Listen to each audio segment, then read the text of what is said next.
Hello, I'm Karen, and in today's video I'm going to be sharing with you that the Voynich Manuscript is actually English. So I have been using this book here as my guide, and this has got photos of the actual manuscript that you can see there. Okay, so just for a quick bit of background history on what I'm actually doing today is I contacted Lisa Fagan Davis in February this year. She's a paleographer that actually has looked at the writing of the actual script and says that there is 5 different scribes that have written inside this book. Okay, so what I'm going to do to make sure that you can see that this is a fair experiment, I'm actually going to do 2 pages from each scribe using the same method throughout. Okay, the method I'm using is, so if you look, I'm just going to hold you up the book. If you look here at the text that's written, so you can see all the way down the left hand side there is actually symbols. Okay, on this particular page here we can see that we've actually got this text here, we've got the one in the middle, and then we've got some writing at the side there.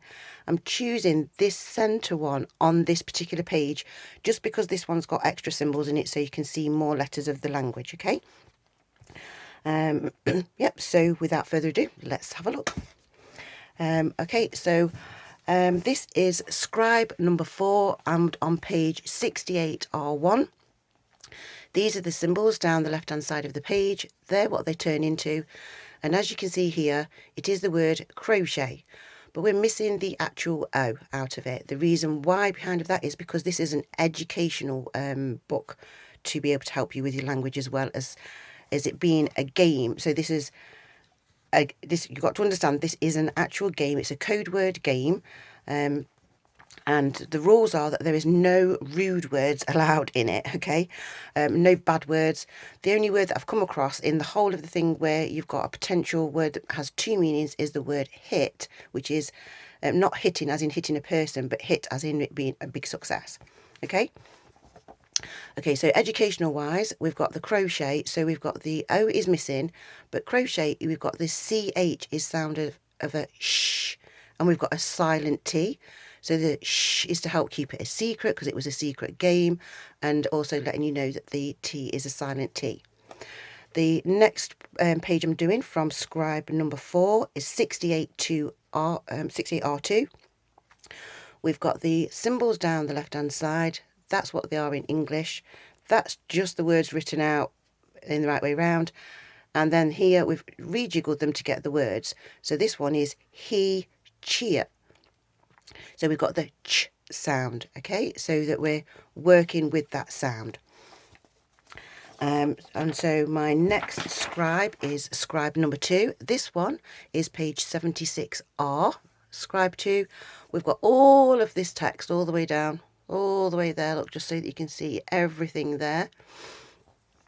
That's all of the text written out that way around, and you can see that we've got church 6 times on this page. So we've got the ch at the beginning, the ch sound at the end, then we've got the word pit, and we've got the word hut, and so you've got the p sound at the beginning and the h sound at the beginning there, and the t at the end. We've got IOU and IOU twice. The IOU is not referring to where you actually owe somebody something. It's the AEIOU. It's part of the alphabet. And the I is obviously because you're allowed to have the word I on its own. The second one from scribe number 2. This is page 75V. This is all of the text there. Look, you can see that all the way down there, so it's all turned into English letters. And on this one we've got the word touch, so we've got the ch sound again. We've got itch. Then we've got hot, ho, and then we've got HOU.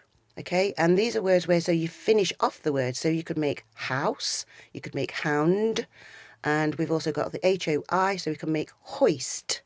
Yeah, so it's still learning to do with the language and the sounds of the letters. The next one I've got from scribe number 3.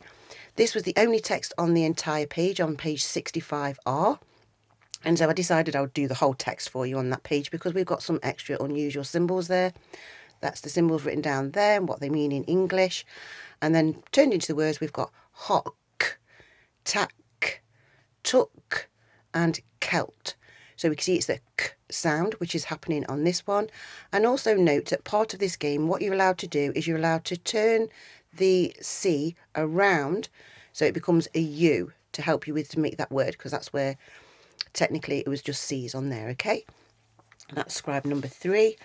This second one from scribe number 3 has got all of these all the way down there, so you can see all of those there. And that's written from left to right, so you can see them.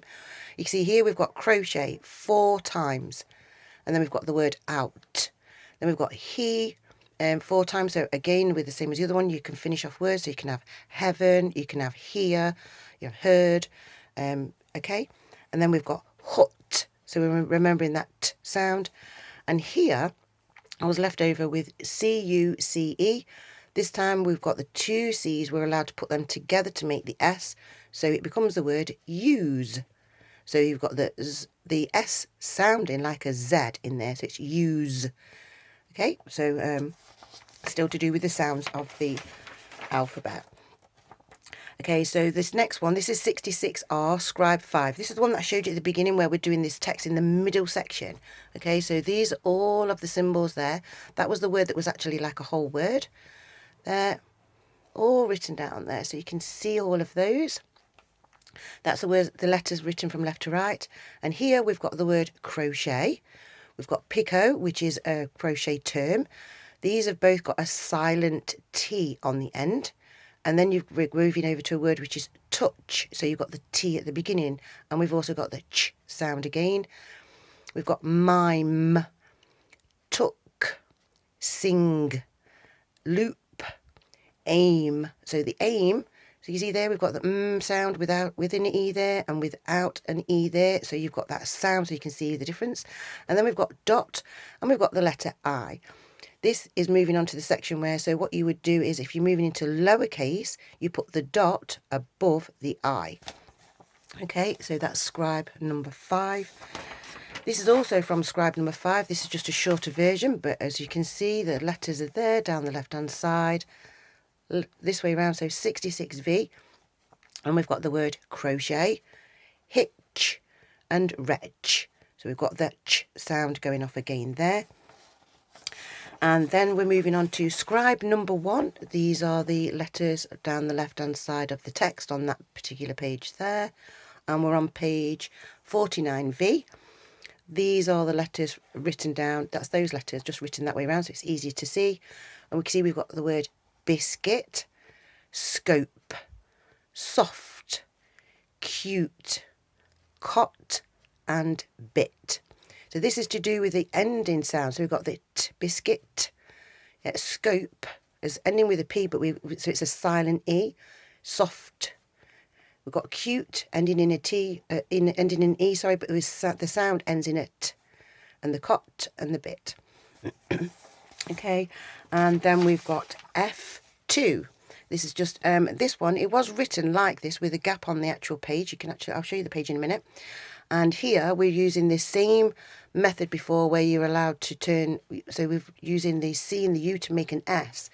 And this one we've got crocheters, crochet. Okay, so I think we've established that it is a crochet book. It is in English, and I have actually been sharing for quite a while all of those different little bits. But there's an extra little piece that I just wanted to share. So on page, this is page F2. Yeah, on 2R, this one here, and right in the middle, so let's hold it up so you can actually see it. So looking at this word there, can we see that word? Have I got a good angle for that one? There. So it's the 4th line down and the second word across, or the 4th line up. It's right in the middle next to that thistle there. That is actually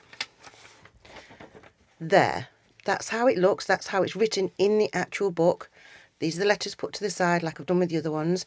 And if you rearrange them, it is the word crochet. So it's actually got the word crochet written as a whole word within inside the book. Okay. From all of my research that I've been doing, scribe number 1 is actually Queen Elizabeth I. And this is the hidden pattern that I found inside the book. So the crochet will actually crochet up the hearts. So all these individual hearts, that's what that'll do. And then this pattern is a continuation from doing all the research that I've done. And the circle in the centre is the word crochet in English turned into crochet terms to be able to do it. And this is the blanket of time that I shared with you. So I just did a quick short video about it just to let you know. So there's 12 posts in the middle, which is teaching you that is half of a day.